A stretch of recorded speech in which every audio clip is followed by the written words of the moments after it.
Hi, my name is Willie Cook, and today I'm going to be talking about my Sandblaster system.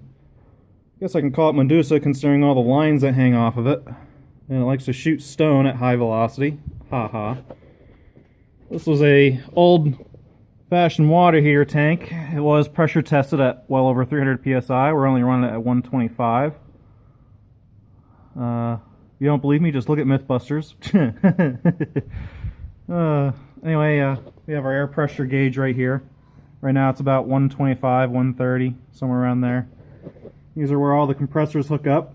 I have this line, which is my electric, this line, which is my big gas, and this is the small gas compressor. I'll get to those in a second. They're going to leak a little bit no matter what you do, unless you have new fittings. Okay, I don't know how many gallons this is. It's got to be 30, 50 gallons, somewhere around. No, I'm going to say 35 gallons. Just in this one. And I'll show you my electric compressor in just a second. Hang on. This is my electric compressor. This thing's served us very well for well over 12 years. I have regulator set up on it, as well as we have a valve for upstairs and downstairs. This stays on year round. So when everything's unhooked, there's no leaks. We even have a reel over there for our hose that runs out to the water heater tank over there. So you gotta make sure before you're sandblasting, you check all your oils and drain all your water. This, I already drained the water out of it today. This is all of our fabrication scrap we collect. Well, I make some good stuff. So that's the electric compressor. Don't know how many gallons it is. If I had to guess, it's probably 20. Not very big. Matter of fact, if this one's probably 20, the other one might be even 40. I don't know. Now on to my small gas compressor. So hang on. This is the compressor I built. So that's utilizing like a 6-horse Robinson engine. Fires up really easily. There's no clutch on this one. I'll talk more about that later. Pretty quiet running. It kicks off about 120 psi. It's just a single stage, little tiny piston. What it is, I have a check valve down here, so the tank from the pressure from the tank will pop this check valve, and then when the safety pops off under pressure, the check valve closes. It doesn't relieve the tank pressure. So this, when it's full, this will just sit here and pop. You want to make sure you oil your filters, and once again, you want to check to make sure everything's full with oil. This has a sight glass on it, which makes it a little bit easier. So the oil's all good, the gas is all good, and we just start it up and we go with it. As you can see, this is also pressurized to that water heater tank via this hose. And this is probably a tiny 8-gallon, but it's just an extra storage. So we got 3 tanks spliced together in this system. Okay, I built this for a friend. I'm borrowing it while I do some sandblasting. Okay, and I'll show you my other compressor over here. We call the Honda Bis. It's a Honda engine hooked up to a Devil Bis compressor. And it is a monster.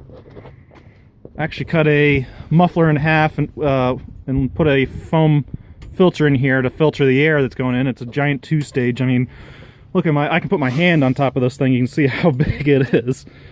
It's a giant 2-stage.